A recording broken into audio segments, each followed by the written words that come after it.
నమస్తే అండి। ఈ రోజు మన గార్డెన్ లో ఒక చిన్న హార్వెస్ట్ చేసుకుందాం। ఫస్ట్ కిందన్న కూరగాయలు కోసిన తర్వాత టెర్రస్ పైకి వెళ్దామండి। వంకాయలు ఉన్నాయి, ఈ రోజు వంకాయలు ఎక్కువ మొత్తంలోనే మనకి దొరుకుతాయి। నిన్న నైట్ చాలా పెద్ద వర్షం వచ్చిందండి। మనం విత్తనాలు ఇంకా పెట్టేసుకోవచ్చు అన్నమాట। జూన్ ఫస్ట్ వీక్ మనకి అయిపోయింది, సెకండ్ వీక్ కూడా స్టార్ట్ అయిపోయింది కాబట్టి మనం విత్తనాలు ఇంకా రెడీ చేసేసుకోవచ్చు। నెక్స్ట్ ఒక వీడియో చేస్తానండి జూన్ నెలలో పెట్టుకునే విత్తనాలు, మనం ఏమేమి విత్తనాలు పెట్టుకోవాలి ఏంటని చెప్పి। ఇవి లాస్ట్ సీజన్లో వేసిన వంగ మొక్కలు అనమాట। అందరికీ తెలుసు కదా, వంగ మొక్కలు మనం ఒకసారి వేసుకుంటే కంటిన్యూస్గా ఒక 2 సంవత్సరాల వరకు కూడా, ఒక్కొక్కసారి 2 సంవత్సరాల పైనే ఉంటాయి అన్నమాట। మనం మంచి ఆ టైంకి వాటికి సరైన పోషకాలు అవి ఇస్తూ ఉంటే కంటిన్యూస్గా 2 సంవత్సరాల వరకు కూడా మనం కాపు తీసుకోవచ్చు। మన గార్డెన్లో అంటే ఇంతకుముందు సీజన్లో ఇలాగే వంకాయలని గ్రో చేసి వాటి నుంచి విత్తనాలు కలెక్ట్ చేసి నారు పోసి వేసిన మొక్కలు అన్నమాట ఇవి।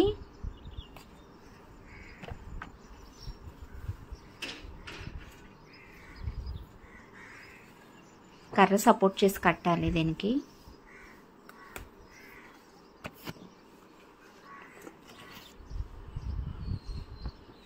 నెక్స్ట్ అటువైపున గ్రీన్ కలర్ వంకాయలు ఉన్నాయండి, కోద్దాం।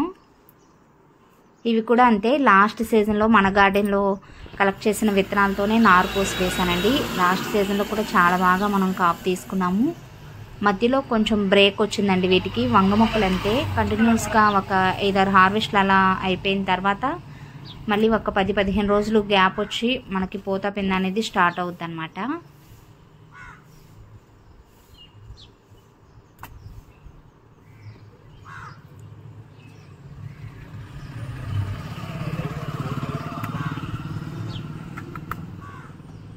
ఇలా అంటే వంకాయ కింద చారు కనపడుతుంది చూసారా, ఈ టైప్ వంకాయలు చాలా టేస్టీగా ఉంటాయండి।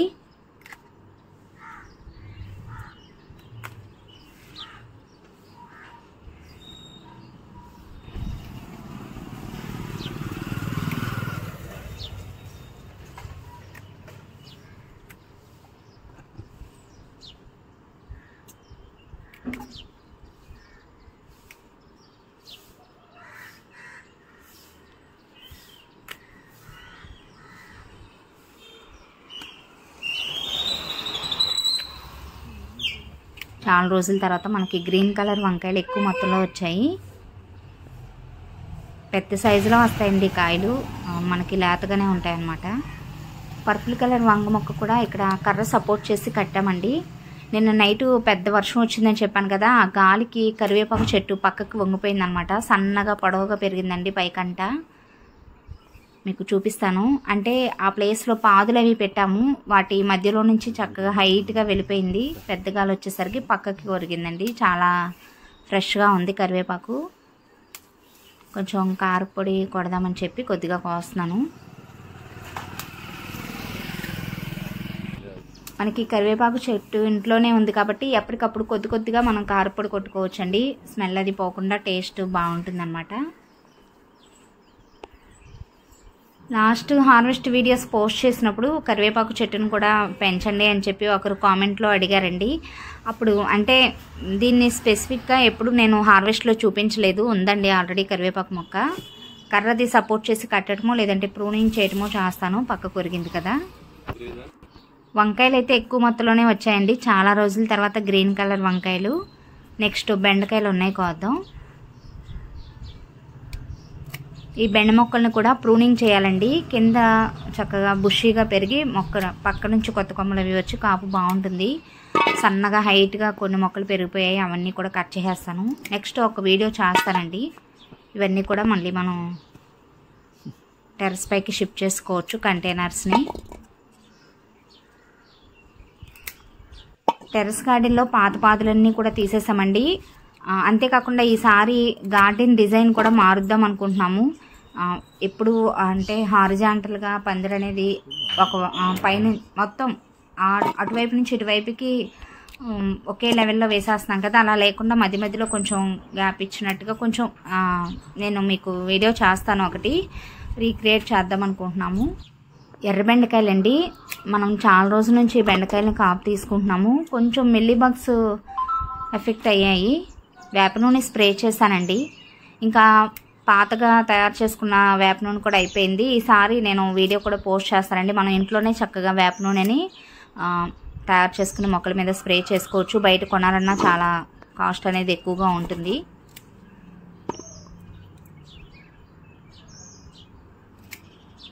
కొత్తగా టెర్రస్ గార్డెన్ స్టార్ట్ చేయాలి అనుకునే వారికి ఇంకా మనకి సీజన్ స్టార్ట్ అయిపోయిందండి. బెస్ట్ సీజన్ అనమాట. మొక్కలకి మంచి ఇష్టమైన కాలం అండి వర్షాకాలం. వేసిన ప్రతి మొక్క కూడా చాలా ఈజీగా బ్రతికిపోతుంది మనకి. నెక్స్ట్ దొండకాయలు కోద్దాం. లాస్ట్ హార్వెస్ట్ నుంచి దొండకాయలు బాగానే వస్తున్నాయి.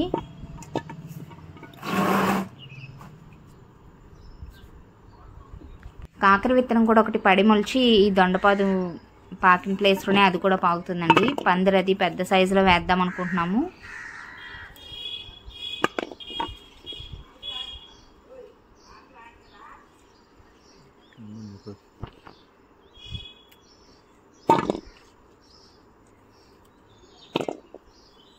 వర్షం పడిన తర్వాత మొక్కలు చాలా రిలాక్స్ అవుతాయండి వర్షానికి. మనం మొక్క మొదలు ఎంత వాటర్ పోసినా కూడా ఆ వర్షపు నీరు పడిన తర్వాత ఫ్రెష్గా కనపడతాయి మనకి మొక్కలు అబ్జర్వ్ చేసినట్లయితే.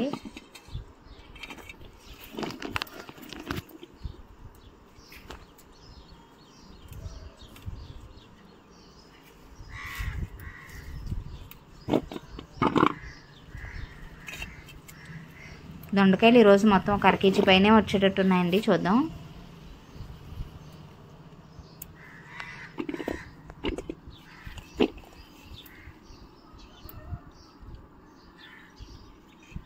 ఇప్పటి వరకు వీడియోని లైక్ చేయకపోతే తప్పకుండా లైక్ చేసి ఛానల్ని సబ్స్క్రైబ్ చేసుకోండి. కాకరకాయ ఒకటి ఉంది. ఈరోజు కాకరకాయలు దొరకలేదులేండి, ఒక కాయ వచ్చింది.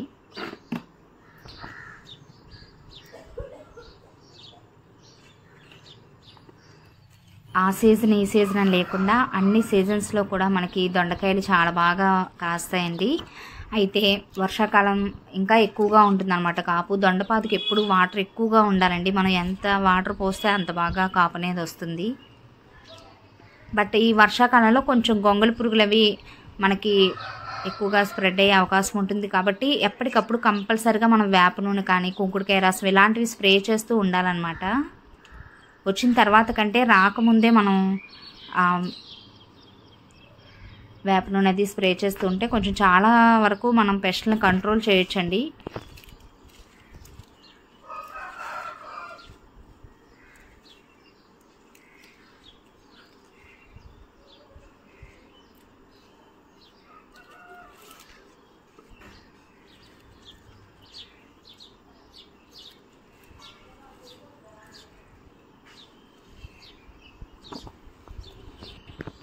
చూస్తారు కదా, మొత్తం ఒక 1 కేజీ పైనే వచ్చుంటాయి దొండకాయలు. ఇంకా మనం టెర్రస్ పైకి వెళ్దామండి. కింద కూరగాయలు కోయటం అయిపోయింది. బెండకాయలు ఉన్నాయి. సారీ, వంకాయలు కోద్దాం ఫస్ట్, బెండకాయలు తర్వాత కోద్దాం. ఇవి మీరు చూసారో లేదో ప్రీవియస్ వీడియోస్లో నేను పోస్ట్ చేశానండి. థర్మోకోల్ బాక్స్లో ఉన్న వంగ మొక్కల్ని వాటర్ క్యాన్లోకి ట్రాన్స్ప్లాంట్ చేశాను అనమాట. చూసారా, చక్కగా సెట్ అయ్యాయి. 2 హార్వెస్ట్ల నుంచి కూడా మనం వీటి నుంచి కాపు తీసుకుంటున్నాము.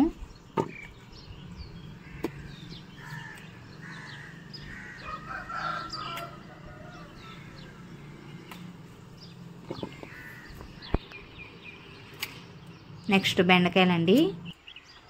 యూరియా సంచులు ఫ్లెక్సీలతో ఇంట్లోనే గ్రో బ్యాగ్స్ కుట్టి వాటిలో వేసానండి. మనం ఒకసారి అంటే కొత్త గోనె సంచులతో మనం స్టిచ్ చేసుకున్నట్లయితే కంటిన్యూస్గా 1 సంవత్సరం పాటు అయితే వస్తున్నాయి మనకి కాపు అనేది. సారీ, ఆ నాణ్యత అనేది గ్రో బ్యాగ్ మనకి 1 సంవత్సరం వరకు ఆగుతుందండి. ఒక పంట అయిపోయేంత వరకు కంపల్సరిగా మనకి ఆగుతాయి. అయితే ఎలా స్టిచ్ చేసుకోవాలి ఏంటని చెప్పి కామెంట్స్లో అడుగుతున్నారు. నేను ఇంతకుముందు ఒక వీడియో పోస్ట్ చేశానండి. వీలైతే దాన్ని నేను కమ్యూనిటీ ట్యాబ్లో పెడతాను, ఒకసారి అవసరమైన వాళ్ళు చెక్ చేయండి.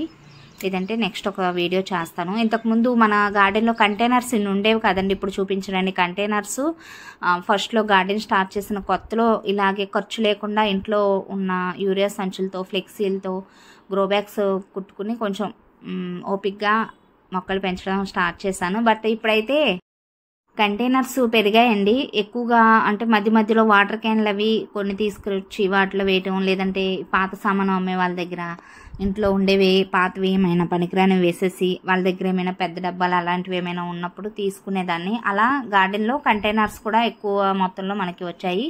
అన్ని రకాల మొక్కలు పెంచుకోవడానికి సరిపడా కంటైనర్స్ అనేవి మన గార్డెన్లో ఉన్నాయండి. అందుకని చాలా వరకు ఇంకా గ్రో బ్యాగ్స్ కొత్తవి స్టిచ్ చేయటం ఆపేసాను. ఎప్పుడైనా అవసరం అనిపిస్తే అప్పటికప్పుడైనా స్టిచ్ చేసుకుని మొక్కలు వేసుకోవచ్చు అని చెప్పి ఇంకా ప్రస్తుతానికైతే కొత్తవి ఏమీ కుట్టలేదండి. మీకు ఎవరికైనా ఆ గ్రో బ్యాగ్ ఎలా స్టిచ్ చేసుకోవాలనే వీడియో కావాలి అంటే నాకు కామెంట్ బాక్స్లో తెలియచేయండి, నేను లింక్ షేర్ చేస్తాను. ఇవన్నీ లాస్ట్ సీజన్లో వేసిన వంగ మొక్కలండి. పూత అనేది స్టార్ట్ అయింది ఆల్రెడీ. లాస్ట్ మనం చాలాసార్లు హార్వెస్ట్లు తీసుకున్నాము. ఇంకా లాస్ట్ గోర్చుకుడికాయలండి. కొద్దిగా దొరుకుతున్నాయి, కూరకు సరిపడైతే రావట్లేదు, కానీ వంకాయల్లోనో దానిలో బీరకాయలోనో వేసి వండుతున్నాను అనమాట. సమ్మర్లో చాలా బాగా కాసాయండి గోర్చుకుడికాయలు.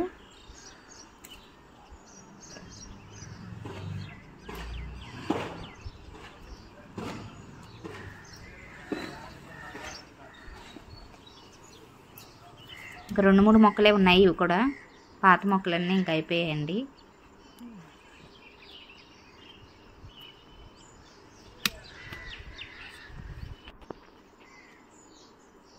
కూరగాయలు కొయ్యటం అయితే అయిపోయిందండి. కిందకి వెళ్ళిపోదాం.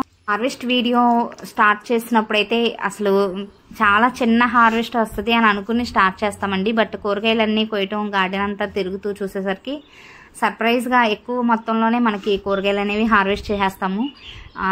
టేబుల్ మీద ఇలా సర్దిన తర్వాత చాలా హ్యాపీగా అనిపిస్తుంది అనమాట. ఈరోజు చాలా చిన్న హార్వెస్ట్ అని స్టార్ట్ చేశాను, బట్ టేబుల్ నిండా మనకి కూరగాయలు అనేవి వచ్చాయి. ఎలాంటి రసాయనిక ఎరువులు వాడకుండా చక్కగా ఆర్గానిక్ వేలో మన ఫ్యామిలీకి సరిపడా కూరగాయలని మనమే ఇంట్లో చిన్న చిన్న కంటైనర్స్లో గ్రో బ్యాగ్స్లో చాలా హెల్దీగా గ్రో చేసుకోవచ్చండి. దానికి కావాల్సిన టిప్స్ అన్నీ కూడా మన ఛానల్లో పోస్ట్ చేశాను, ఇంకా చేస్తాను కూడా. ఇదండి ఈరోజు వీడియో ఎలా అనిపించిందో కామెంట్ సెక్షన్లో తప్పకుండా తెలియచేయండి. వీడియో నచ్చితే ఒక లైక్ ఇవ్వండి. అలాగే ఫస్ట్ టైం మన ఛానల్ విజిట్ చేస్తున్నట్లయితే సబ్స్క్రైబ్ చేసుకోవటం మాత్రం మర్చిపోవద్దు. Thank you so much for watching my videos అండి.